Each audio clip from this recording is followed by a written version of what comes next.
prioritize as well. I mean, you have to make a decision here. Indonesia's already made theirs. They're not banning out the Kita high lanjut in the first guys phase, so di there's definitely a game lot of kedua. opportunity for Turkey to go Indonesia for it, and then there's versus not much that Indonesia can Turki. do other than just draft themselves to counteract it, and they already kind of did in the previous game with heroes like the Lunox. So since the First bans pick are going to be Gatot Kaca. exactly the same from game 1, so Jusin are di the ban picks. Iesf Hilda. Oh, wow, Gatot Kaca Baxia, again Lunox, being the first Grok. pick. Turkey. People say that if it's not broken, don't fix it. But then again, I kind of feel like Team Turkey has some things that they can actually switch around here for the second phase. Maybe can actually try steal away some of the players like you talked about, how Lancelot, kind of a really good option right here. Even the fact that if they do give away for Indonesia to take down, it might not be a good decision coming in from Team Turkey. So take away that Lancelot, it might actually have a chance for Team Turkey to turn things around. Yeah, I think so. That is definitely a possibility. Oh, And yes, Lancelot. they do actually steal the Lancelot away, so I'm very interested to see how well they will perform there. Kujo has already demonstrated her micro mechanics on the Haya, but we get to see the same things on the Lance. Esme seems to be a high priority pick for them though. Esmeralda, I think pretty much we did saw how much of the sustainability that was done by Esmeralda, so Lunox. they don't want to actually change up that. But at the same time, Lunox was well done in the hands of Shini, so no need to change pretty much the way how she was able to immobilize as well as moving around the circle for the team fight with Team Turkey itself. Indonesia knows for a fact that they can play against them again and again. Yeah, that is definitely a possibility. Lunox is still going to be very good here because it is a counter to the Esmeralda. Hopefully, Turkiye does have some way of handling that because they're trading assassins now. Hayabusa gonna drop into hands of Vival. Okay, a switch of assassin jungler coming in between the two teams, Indonesia and Turkey. But here's the thing.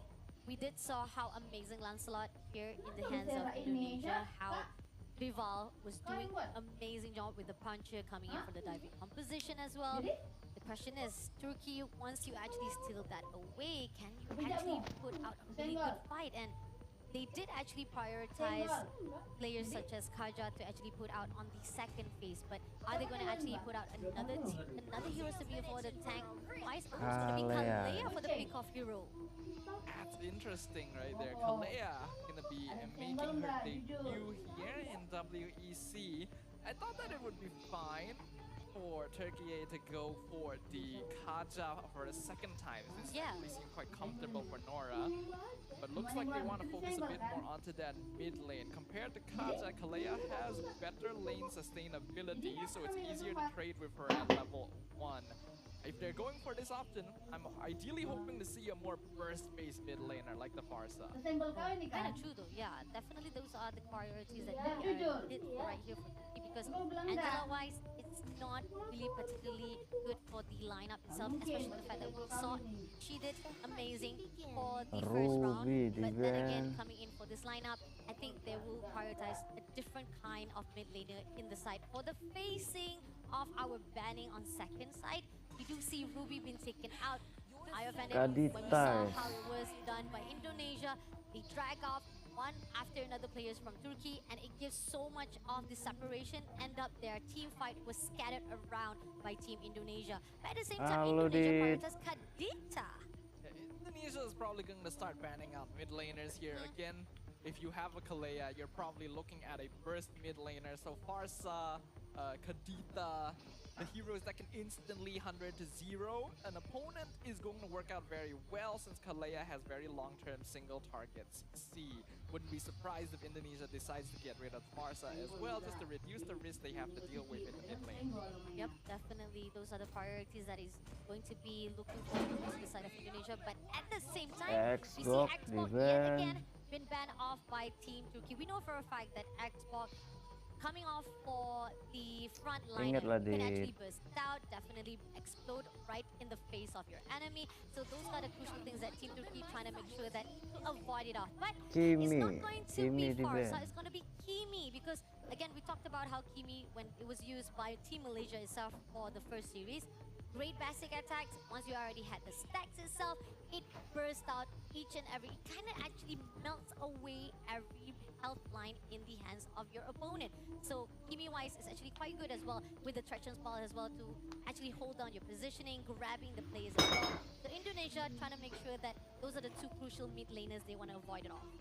So getting rid of the more annoying poke scaler rather than the artillery burst mage. I guess Indonesia feels that they can handle Farsa a bit more easily because that will indeed get locked in by Turkiye here. And that means that you can see the Kalea Farsa combo. Anyone they catch, as long as they're squishy enough, will just go down instantly.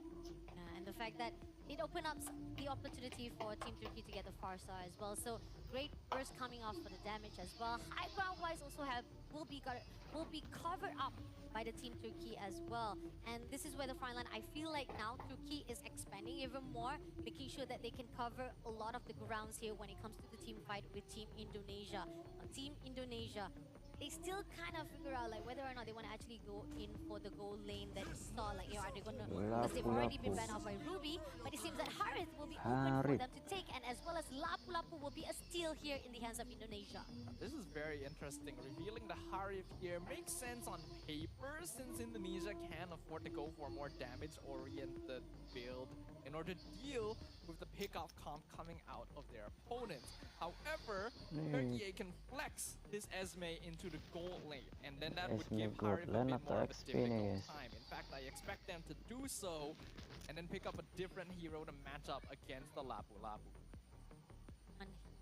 Feel like they can actually counter it off, or is that going to be another case for Team? Somehow, I feel like they might actually go with that strategy. And I can no, they don't. They ended up actually picking off Granger instead. So Granger's gonna meet off with Harith. I mean, I like the idea that you had instead, but now it seems that they're just playing off with their own books of their own signature, or how do I say, comfort of their own self. Yeah, looks like both teams are going back to basics here. Yeah. Very traditional lineup on both sides. Good scaling. Early game is probably slightly weaker on the Indonesia side, so that is a gap that Team Turkiye might be able to take advantage of if they play it correctly. But even if they don't, their late game scaling is not too bad either. So as long as things go according to plan, we shouldn't see a very quick game here. Yeah, I think Indonesia's gonna actually play it off a little bit slow this time. And this is where the fine line we talked about, how these two teams are very disciplined. There was a lot of back and forth done for the first round of the second series. So going off for the second round itself, looking to see like if it's going to be the same case. But here on out, that's done for the draft. Let's go in for our second round of this second series between Indonesia versus Turkey. Indonesia currently one game up, one victory away from securing clean sweep and looking much more comfortable about their chances of moving straight on into the playoffs. Can Team Turkiye once again show why they are a considerable dark horse in the Mlbb ecosystem? Okay, if they want to play it off a little bit slow right now, it can give a little bit of chance for Team Turkiye, that the fact that they can actually play around for that scaling phase. But at the same time, somehow, Nora, they don't perfect with the Kalea in the hands. She can actually just mess around just a little bit in the early runs. I think what we are probably going to see in terms of early game pressure will most likely come out of Team Turkiye here, because once again, it's the Kalea Farsa combo along with a Lancelot means that their mid trio is actually pretty strong. They can gank side lanes, they can get pickups. It will be a bit difficult to do so in the goal lane because Shell does have that Purify, but they're still going to try and put some pressure there. They definitely trying to make sure that they can have the opening wave. They can actually have a way for them to just break off the composition coming off from Team Indonesia itself. But so far right now, I do feel like Team Indonesia kind of can read the strategy that is done by Turkiye as well. So they are playing it a little bit safe as well. The movement coming off from CD, but here, Nora again with a Blade Breaker every single time. I really like Vivian's positioning there, putting herself in the bush because they know that if this Kalea Farsa moves around without being scouted, it spells disaster for any of their side lanes. Even going to see the entire mid trio around the turtle. I love the fact that they keep Turtle on pertama, opening guys. the whole entire map itself so they can just expose every location of Team Indonesia. But here on out, it's going to be the Waduh, first bebek turtle kaca and yang the nggak fight is going selamat. to begin. Comes in, they get the knockup. Vivian gonna be forced to use a revitalize. Masih Katon still bisa. very tanky. Here comes the backline dives, and they are gonna be the first one to go down to Fumi Echo with the bravest fighter. First blood to Team Indonesia. No. And now we can see Unohana. Esmeralda just left alone, trying to survive as long as possible. Oh. Flicker forward, Cine finishes off Unohana, and they're still not done. Fumi Echo is still trying to disrupt the purple buff and slow down Kujo. I mean, Unohana was just a little bit too long staying into that positioning to a point that it was easy for Indonesia to steal her away. The question-wise for Team Turkey, they cannot be too much of the dedication to play around with Team Indonesia. But somehow, there's going to be a 2-kill, but at the same time, you're going to go in all out with Miko as well. Miko has to be very careful here. Harif is a hero that can full dive a Granger if you position wrongly. Oh, they found the Katal once again. Unohana, Vivian gonna be going Aduh, down since it free is a 4-man turtle. dive. That feathered airstrike damage. Red Stark's damage nicely done, opening off with a wave breaker as well. Now, it seems that Turtle Oh, gonna be dikontes, actually dikontes. teased away. Will be Echo. denied immediately. Yup, Up Kujo on get it. Kujo still secures the turtle, but they lose Nora in exchange. I think that is a trade they're willing to take. Tapi ya Yep, bisa we dapat definitely know kalian for a sih. fact that it is a sacrifice that is needed, but at least they'll be able to actually maintain the gap between each other with economy-wise as well. But again, it's not too far off for Team Indonesia as well as Turkey. Now, question is, how much more they can actually contain this positioning? Because again, yes, Indonesia is playing it slow, but as they scale off, it's not gonna be good for Team Turkey. Indonesia is gonna have very strong late game scaling, Yeah. but Turkiye is not too far behind as well, right? All of their DPS cores will still have pretty strong late game as well, especially Mieko on this Granger, as long as she doesn't lose too hard to the Harif in lane, and she does have the EXP advantage. So Turkiye is still doing a good job of making space for their core. Agree, because the fact is we are seeing that Team Turkey is just denying every movement coming off from Team Indonesia. They're allowing that shell, but at the same time, this is going to be a composition steal away. Slam onto the guitar. Revitalize comes out. Feather Strike this time not gonna be quite enough to finish off Vivian. So she will survive. Ooh, what a really good steal away, but then the follow-up was just not enough coming off from Team Turkey. And now Vivian was just going to be backing away, easily surviving that fight. And Unohana, on the other hand, again, kind of extending herself too much, too long, and now seeing... Ooh, the flicker forward from Cine with the darkening. Again, this is why Lunox counters Esme. The damage is just so high. The damage is just so high to a point that Unohana just caught off guard too many times to a point that the damage cannot be faltered. And now, moving on, they'll be able to clear out every single minion wave. They'll be able to control every single movement of Team Turkey. But here on Kujo with Fumieko. It's a 1v1 down here. We can see Kujo starting to do a good amount of damage. I Oh, don't think... dapat hold itu, on. guys. City comes in from the side. I don't think Kujo was expecting that one. The Landslot will go down. And the Brilliance even used to get Cine out. That's a perfect setup for Indonesia to start working on Free the turtle. turtle buat Great Indonesia, gang guys. up, coming up for 2v1 right there. Turtle might be actually free it off, even with the zone coming up from Nora and Unohana. Unohana tries jumping in, but Vival has the retribution, so it's going to be an easy turtle for Indonesia. And now Zendaya in trouble, but the Oki Shadow Kill misses. Vival missed time stat. So Zendaya gets out. The rest of Turkiye also going to be able to back off a little bit here.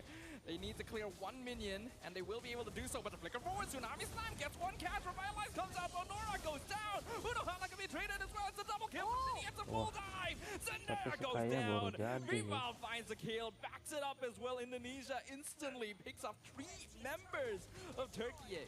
3 members taken down immediately by Indonesia. Great diving in composition coming in from them. Despite, however, Team Turkey tried to defend that mid turret.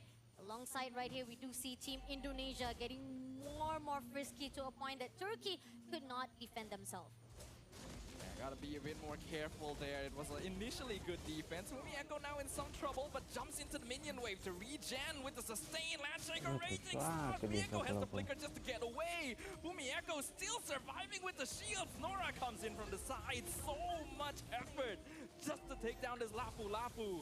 3 players come through, and even then, Shell able to take Oh, down, and now 2-0, one huh? more Zendaya will be able to be shut down by Sini as well, and they will move away without any casualty in their hands. Cine is an absolute monster on this Lunox, 5-0 already. The goal lead slowly adding up as time goes on, and Turkiye losing their grasp over the map despite having a strong ganking combo. The rotations from Indonesia so far are very clean. Very clean indeed, to a point that Team Turkey still couldn't find any answer for them to actually back off or even try to neutralize the situation. Now more and more turrets has already been shut down. Now they're getting into the second layer of the turret. Team Turkey trying to find a way for them to just stick around. 4 players. Wavebreaker will be open up for them to see every movement, but then they come through with Unohana. Unohana jumps in first.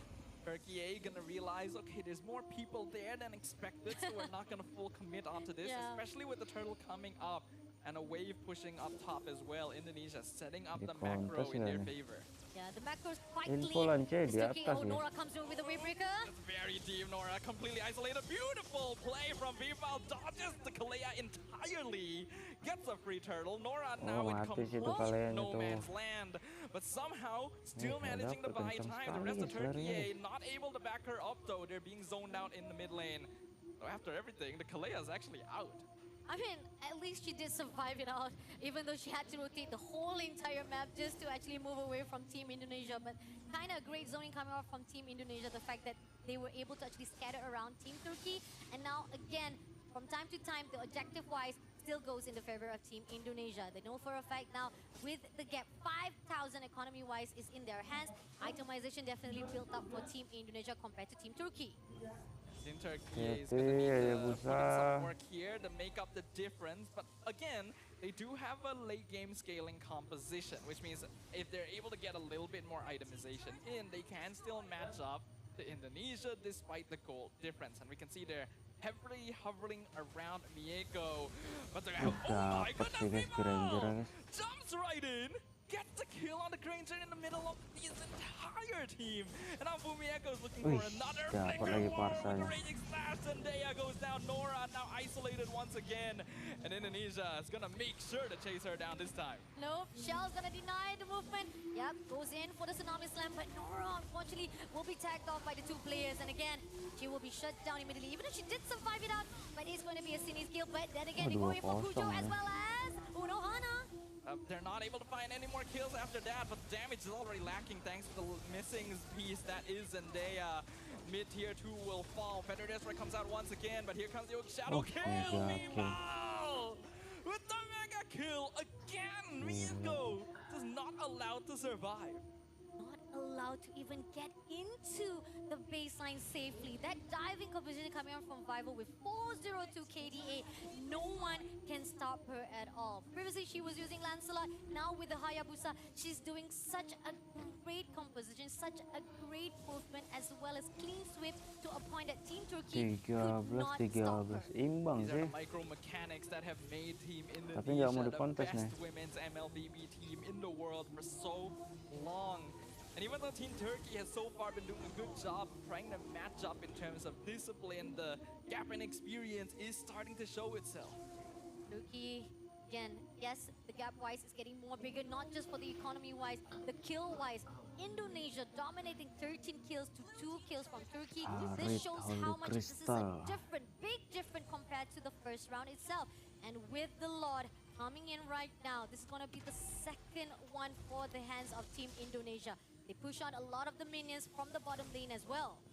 Nora jumps in, not going to commit Tsunami Slam since that is going to be Vivian right there. Their attempted ambush on Vival did not work as well. You can see the really good presence of mind to check the bush with Quad Shadow first. And now Lord is going to be pushing in mid lane. 11 minutes in, it's a 9k goalie. Feather Desperate comes out first. AOG forces the cancel straight away. Vivian is inside the base, still tanking up with Revitalize. And Indonesia is full diving the towers. Tsunami Slam not able to do anything. Nora has to flicker away. The tower just goes down. And Indonesia, their advent cannot be stopped. They are steamrolling their way into the base of Team Turkiye. But they've run out of minions. The Lord will eventually fall. They'll go for another tower down bottom. Indonesia, this is where they made the mistake previously. Do they still want to force the engage? Oh, but Kujo also trying to make sure that Team Indonesia does not go in. They try to go in for our Nora, but there's the open. like they'll be able to get away from that one, but Indonesia hasn't given up just yet. They want one more tower. The final inhibitor standing for Team Turkiye. Oh, shadow kill once again. Not gonna be used this time actually. Ival just zoning, and now the base of Team Turkiye is completely empty. Empty, open for the side of Indonesia to end it all off if they can do it with this second lot. First lot was doing well just to break the whole entire inhibitor turrets. And even so, we do need to give a little bit of credit for Turkey because the defense-wise coming up from them was just great, but just still not enough for them to make sure that Team Indonesia doesn't fall down all of the turrets that is already in their baseline. The question is, can Turkey make something right here? This is a fairly snowball-heavy meta, and as we can see, Turkiye is super far behind in terms of farm. It's already a 10k gold lead, and their late game scaling is nowhere close to coming online. This could already be a GG situation. Turkey losing much of their momentum from the first game itself. And looking from how they were trying to actually control the positioning, and I know for a fact that we were hoping for Nora. Nora keep on trying to actually initiate, get the wave breaker. Soon after Slam tried to actually steal away Team Indonesia into the hands to make sure that they have a really good team fight. Ended up, the favor comes in for Team Indonesia to just negate every single position. That's the Purify comes in from Shell itself, because no matter how much they try to steal away anyone from the Team of Indonesia, they will definitely neutralize it immediately now. This is gonna be the second lot. The experience of this team showing itself. You can see the conceal just opening up the area around the river so quickly, and then instantly transitioning to basically free a Lord for Vival. And the fact that, again, this is going to be maybe the last march that will be done by Team Indonesia if Team Turkey does not pull out every single stunt they have under their sleeve to guard out that crystal. So far, they are sticking up for themselves right here inside the grass, because I knew for a fact that maybe there's a possibility they might be able to do a surprise attack. But again, look at how Vivian, she's just opening every single grass, every single moment to make sure that Team Turkey cannot do a surprise attack. Team Turkiye cannot let this Lord collide with the flicker forward and take a force. Flicker from Viego still not able to escape, goes down. The Granger's already out of the equation. The Lord is dropping low with crystals and crows. Then he's godlike and still diving all the way through. It's a triple kill, a maniac for Cine, and that marks the victory of Team Indonesia. Clean sweeping the series. Kalau bola itu ketemu luar negeri pasti kalah. Clean sweep for the Team Malaysia. Now we have our neighbor country coming off for the clean sweep, especially the fact that they have that experience. Saya kok Mobile Legends masih menang. Indonesia jumpa Kamboja. Habis itu